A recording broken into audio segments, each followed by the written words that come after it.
within that, there are other things that we do need to cover. So, having said, as you did, that it's easier to pick from a list of character options. We tend to encourage people to fall into one of about 5 different categories when they create a character, and the rules also support that. Yeah, very much so. Which is the fighter. Yep. The investigator. Yep. The face. Yeah. The person who goes and talks to people. The occultist. Yeah. In or our the general specialist of whatever kind. Yeah.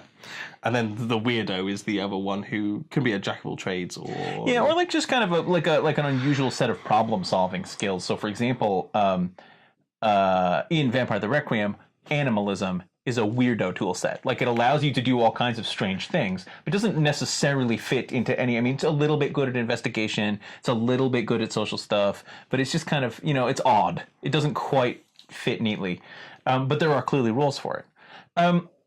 And so, in the same way that we kind of identify those priorities within characters, we can identify those elements within plots. And for a smaller plot, you may just want to say, like, well, this is a mystery, or this is a social plot. This plot is about persuading people to do what you want. Or this is a fight. The plot is run, zombies. Yes. But for a larger plot that's going to go on over a long time and involve a large number of characters, you do want to be thinking when you create it about how you create opportunities for each of these characters. Yes, and one of the ways you can do that is you can say, I've got this big plot that I want to run. Within that, can I break it down into smaller plots? So I'm going to stop using the word plot because it's confusing. We're going to use the word scenario. So big scenarios, break them down into smaller scenarios, and then your smaller scenarios will probably break down into scenes. Yeah. And then your scenes will be populated with props and actors and so on. And so even though we start off, as you said, with like the sandbox, as you break it down, we tend to come closer and closer to the railroad in whatever we do. Yes and no. I mean, I'm not sure I'm willing to go that far. But another thing to consider is, so one of the questions that we often get asked is, how do you balance the different characters with different responsibilities or different like specializations when designing a plot? And part of that is, as you say, to break it down into smaller parts, each of which can kind of more or less clearly signposted. Yes. This is the fight. This you're going to enter the Tomb of Mysteries. You're going to, someone's got to decipher these old manuscripts or whatever it might be. Yeah. But another thing is to put one thing is that characters or players often enjoy being put into situations where their characters don't excel, right? I mean, horror scenarios ultimately involve physical challenges against characters who are not sort of physically, all that capable, who are just regular people. Yep.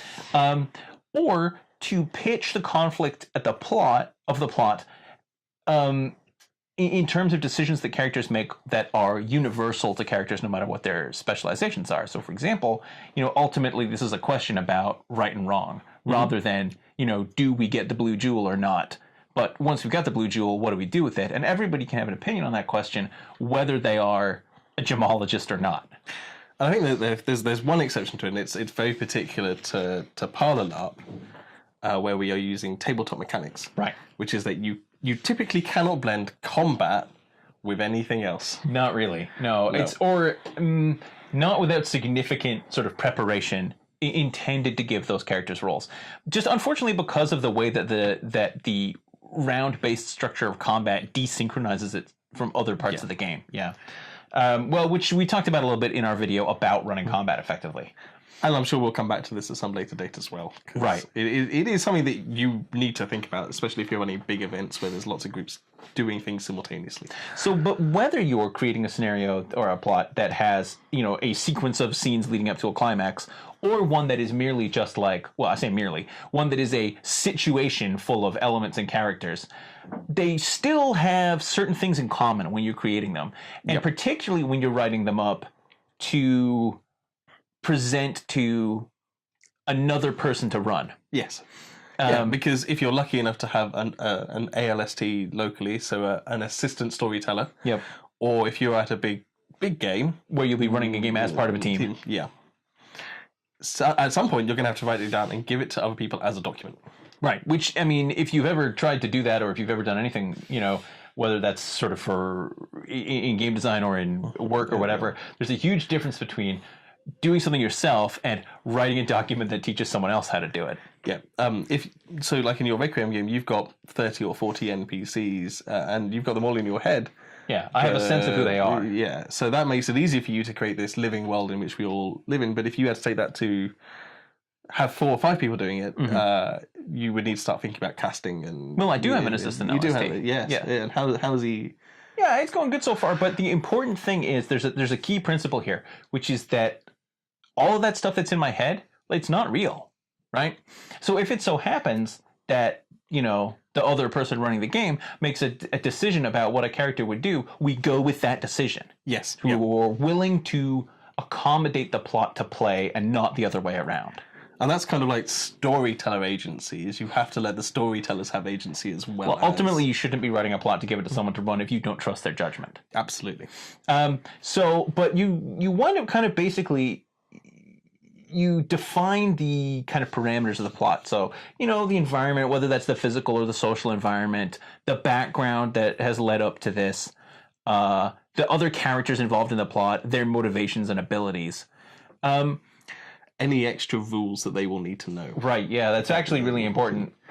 But, I never pay attention, but... I ran a ship combat, and I had to invent some ship combat rules and then write them down and leave them to somebody else. If I'd just run the scene myself, I probably would have just made it up on the fly.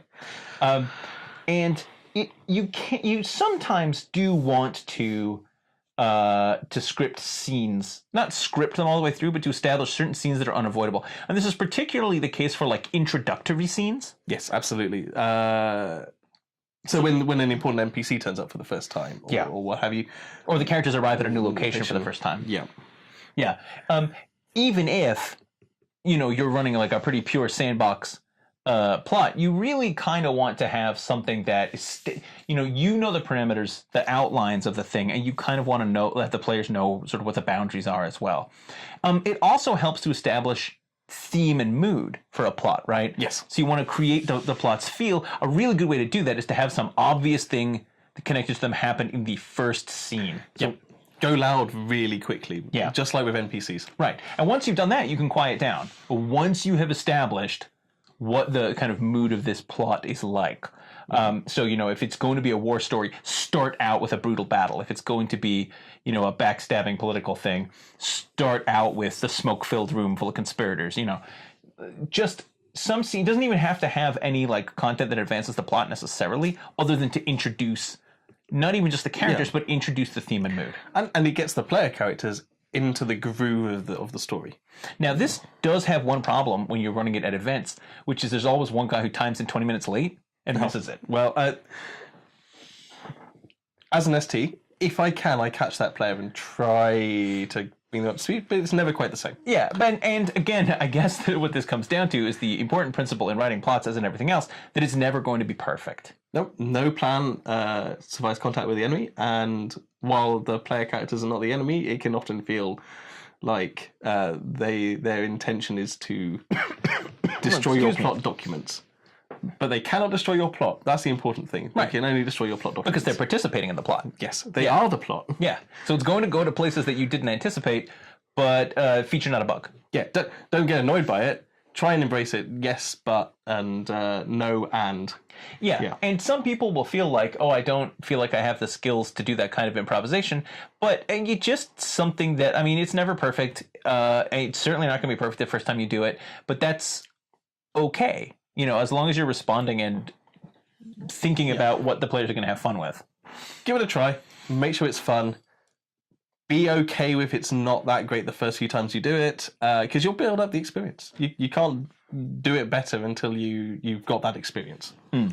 Now, one thing that we don't talk about very frequently in these videos is we talked a lot about areas where skills are transferable from other types of role-playing game, from tabletop gaming, for example. And this is a case where writing a tabletop scenario and writing a live game scenario are actually often quite different. In particular, you're not going to be running this with a book in front of you, chances are, right? You need to be able to keep the level of detail to a point where you can run it on the fly. So always remember your kind of your use case, I guess, right? What are you actually going to be doing on the night? And when you come up with something, think, how is this going to work when I try to do it? Yep. So I have this technique where I bring everybody, if I'm running a big event, I bring everybody into the room and I tell them what the aim and the theme and the mood is. And then I say, if we start to go off script, all you've got to do is remember the aim, the theme, and the mood. Right. And it'll all be okay, because the players can't tell the difference. Yeah. As long as we're confident that we're still on aim, theme. Well, not only can the players not tell the difference, but it also sort of doesn't matter. Yeah. As long as, again, the aim, theme, and mood are being kept in mind. But within that, as before, when we talked about combat and when we talked about NPCs, preparation is important. No, I agree. Yeah. Even though I typically do less than you do. So you've written down a list of things Me and everybody else, yeah. that you do need to know. So background and context. Mm-hmm. So this is actually, I think, like the most important thing, because it's quite easy to ad-lib if you know the world that you are ad-libbing. Right. And the same goes for the characters in the story. So if you know who the NPCs are and what their motivations are, and what their abilities are, then you can ad-lib their responses to things. And the conflict, that's kind of the important thing, is to maintain the conflict direction of travel. Right, which doesn't necessarily have to be a procedural conflict. It could be, a moral or whatever kind of conflict, or both.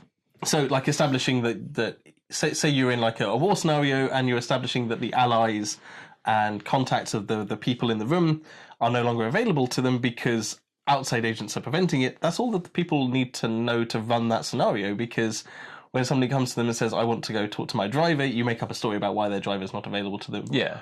Within the context and background of the story. Right. And you also want to think about outcomes. Now, again, I don't like to predetermine these too much, but particularly when the outcomes involve the reactions of NPCs, you can sort of plan for the most likely scenarios, right? Oh, what happens if they befriend him? What happens if they offend him? What happens if they ally with his rival? What will he do in each of these cases?